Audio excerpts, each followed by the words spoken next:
Hello everybody, welcome back to this S Arcade. It is me, Scorpio Caesar, once again to give you an update on my recent game pickups. That's right, it's time for another episode of Rebuilding the Game Wall. This past month in particular was pretty rough. My D drive on my computer ended up dying, and I had all my information like for my videos, my graphics, logos and stuff like that. Most of that was stored in the D drive.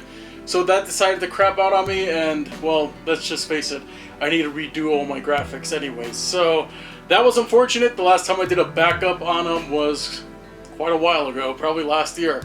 So yeah, time to start off fresh, and we got so many games to talk about today. These were pickups from the last couple of months. I would say November, obviously, December, as well as some for October. However, I know we skipped last month because we were talking about the Gamecube pickups in that particular episode. If you haven't checked that one out, definitely do. But anyways, we got a lot to talk about here, and I kind of want to go through it pretty fast. So with that being said, you all know what time it is. It's time to get ready.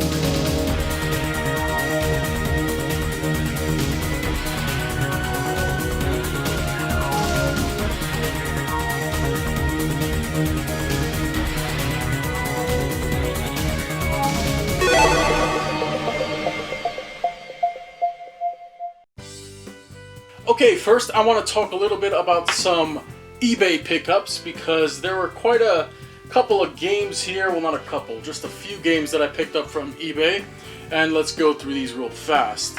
So I got Beyond Good and Evil, finally came in for the Gamecube. Was really happy to actually pick this one up because I remember playing the HD version of this on the 360. However, there's no physical release for this game, at least the HD version, so I wanted to hunt down the GameCube version in particular. I don't know, it just feels like a game that just seems right at home at the GameCube. I could have gotten it on the original Xbox and gotten it for significantly cheaper, but I don't know, something about the GameCube version was just calling out to me, so I picked it up on that, paid 50 bucks for it. Yeah, it's expensive on the GameCube now, but I'm glad I have it. Next up, this one was actually from GameStop. GameStop got like a random assortment of GameCube games suddenly in stock on their website. And a lot of people were taking advantage of that and buying them all up. Problem with GameStop and buying online their used game section is that there's no guarantee what you're getting.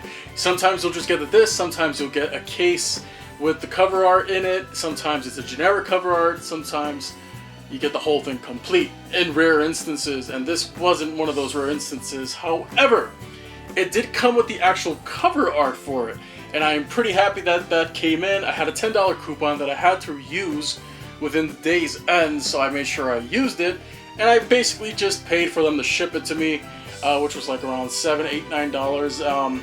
Harvest Moon Magical Melody. I heard a decent amount of things from this one in particular, and it's always nice to have a little Harvest Moon in my collection, right? So yeah, Harvest Moon Magical Melody, no manual unfortunately, but the game is in pristine shape. Looks like it's been resurfaced. And judging from the Return to Warehouse Defective label on the back, it kind of gives me that vibe that this game was, you know, resurfaced. Next up we have Halo Combat Evolved for the original Xbox. This is the Game of the Year edition. This one in particular actually has a holographic cover art. You can see Master Chief and the logo there are holographic. Even on the back, it's holographic. And this is something I do not remember because I have Halo Combat Evolved already, but it's the not for resale edition that came with the Xbox, and that one is not holographic. So I'm glad to have this holographic sexiness in my collection. It was only like $5, whatever. Next up, we got another holo, Deus Ex Invisible War for the original Xbox. This is another game that evaded me in the past, and the price on this one is pretty cheap nowadays. So I think I paid maybe $6 with this for combined with shipping, and yeah, game is complete. Looks great. Next up, we have Geometry Wars Galaxies, and look at the absolute state of that holographic cover. I don't know if you could get this on camera, but isn't this gorgeous? Look at this. It's beautiful, and I'm so happy I got it. It's a beautiful cover art, and the game is pretty solid too. I actually like Geometry Wars, made by Bizarre Creations originally for like Project Gotham Racing's arcade. And yeah, it's great. I love it so far. We got some claims to talk about, and oh boy, was these past couple of months claim heavy. So let's start off with BNS Retro Gaming. What did he send me? Well, here's his sticker, his logo, and that's really solid. It's a father and son team doing this, and I think they stepped away from the claim selling game for a while for reasons that I'm not going to get into here. It's none of my business, but got 4 games from them. So what did we get? And how much did we pay?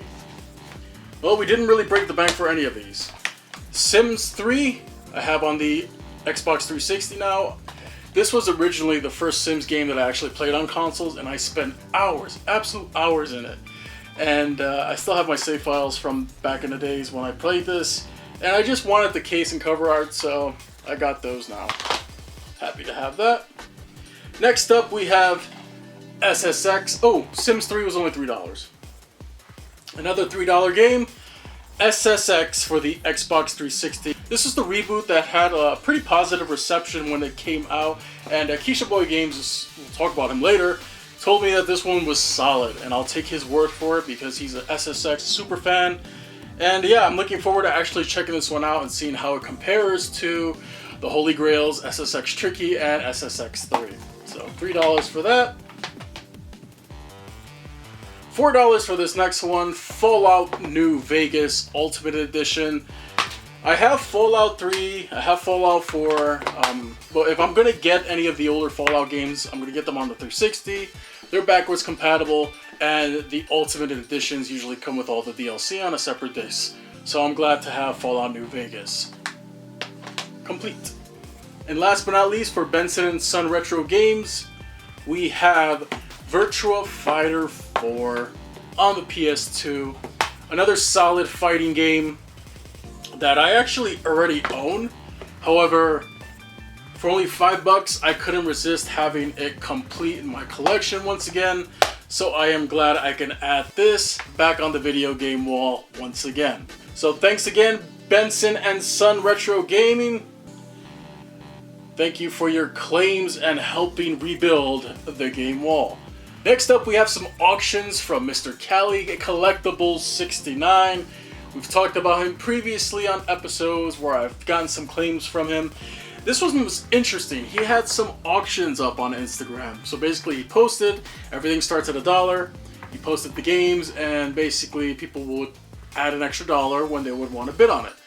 So I got 4 games out of this bid, and I did not spend a lot of money on these. Honestly, these were all steals.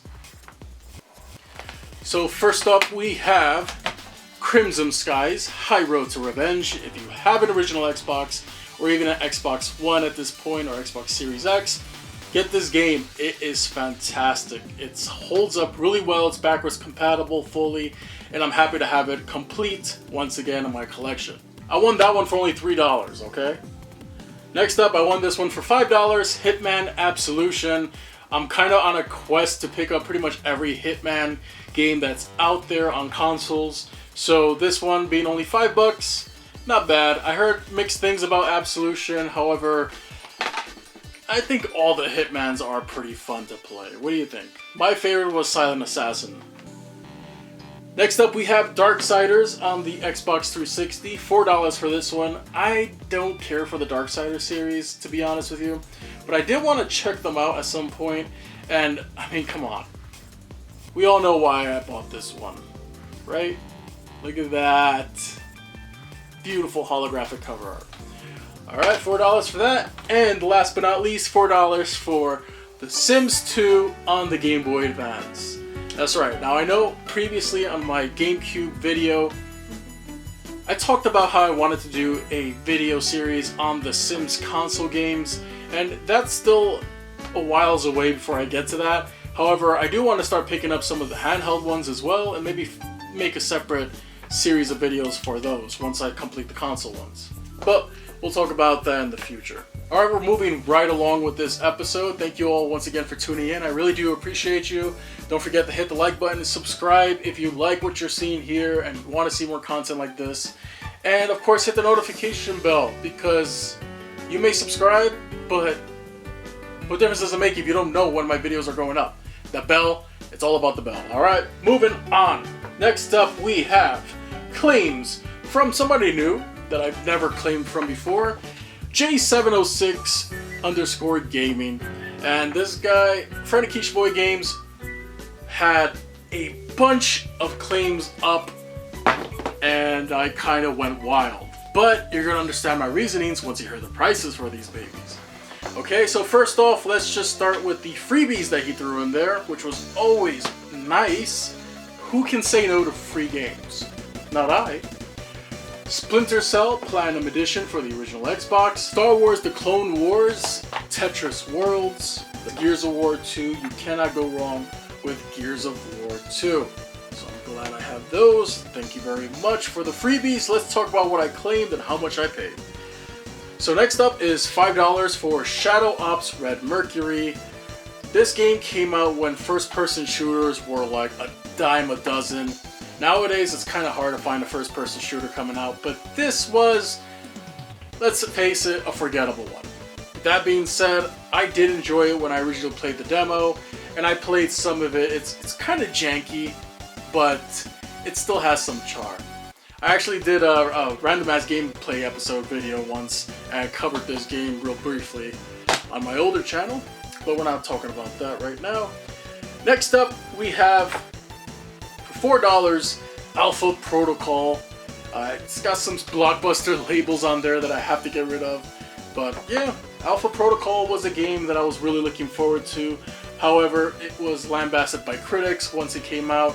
It didn't do so well, and unfortunately, whatever plans they had for this series were canned.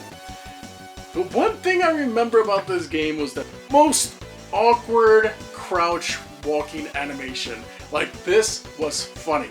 If you look at the video here, hilarious. Absolutely terrible. But $4, happy to have that one in my collection once again. Another $4 for this one, Dead Rising, MLB Power Pros and MLB Power Pros 2008. $2 and $4 for these two. Now I know it's developed by Konami, and they actually are continuing the series. However, it's with the Japanese teams, and it's all in Japanese, so I'm not going to even bother touching that. But it's nice to have them in my collection. And next up we have Samba de Amigo for the Wii. Now, I believe this is a port of the Dreamcast original, which I also have, and I don't remember if this one was received well. However, it's nice to actually have it for the Wii. I'm building up my Wii collection in case you haven't noticed. And that one was only $4. And next up we have NASCAR Heat 2002. For only $3, I picked this one up because, I mean, isn't it obvious? You know, that's the easiest way to get to my heart, being holographic. That's right. I don't care for NASCAR games. Hell, the last one I played was on the PlayStation 1. We're almost done. We're gonna get through this next stack of games because we need to talk about Quiche Boy Games once again. The GOAT's here. He's got a new logo. He sent a bunch of stickers with him. And I'm happy to actually be able to have some stickers of this guy. Look at this. KB Games. Doesn't that remind you of KB Toys? Yes, obviously inspired by it. KB Toys was fantastic. I missed that shop so much. But let's get on with the claims that we got from Quiche Boy Games, and it's a lot. So first off, we did a trade. It was like a few Dreamcast games that I didn't care for, and I forgot what else I traded him. But it was for the following games that he traded me. So I ended up getting, from that trade, Atari Anthology, holographic, come on, you know. Well, I think all of these are holographic actually, so I really should shut up. Next up, Duel Masters, it's holographic. Frequency, I heard a lot of good things about this rhythm-heavy game. And I'm looking forward to checking it out. I believe this was the game that predated Guitar Hero, if I'm not. Yeah, it's Harmonix, so yeah. Gun Griffin Blaze. This was a Working Designs game, and they generally always had a holographic cover to go with it. Now, My biggest holy grail in terms of game collecting is Magic Knight Rayearth for the Sega Saturn, and that has a holographic cover too, but that one goes for easily $1,000. Yeah. Probably not gonna happen. Yeah, ever. Croc Legend of the Gobos for the PlayStation 1, the black label. I originally have this green label. I also have it on the Sega Saturn, but I wanted the black label to go well with Croc 2, which is also a black label game. I'm becoming such a snob, but the kicker for this one was, didn't just come with the game, it came with the strategy guide. And when do you ever see a strategy guide for a PS1 game go up on a claim sale for the price that I got it for? Game strategy guide, 20 bucks. Come on, can't go wrong with that. And now let's talk about the games that I got from him from following claim sales. Here up we have Frogger Adventures, Temple of the Frog. I think this one was like $4 or $5. I don't remember because I did not write that one down. My wife has the second game in the series, and I remember playing this one with my cousin. He had this on the Game Boy Advance as well. And yeah, decided to pick this one up because, well, I wanted the first one. If I have the sequel now, my wife has it.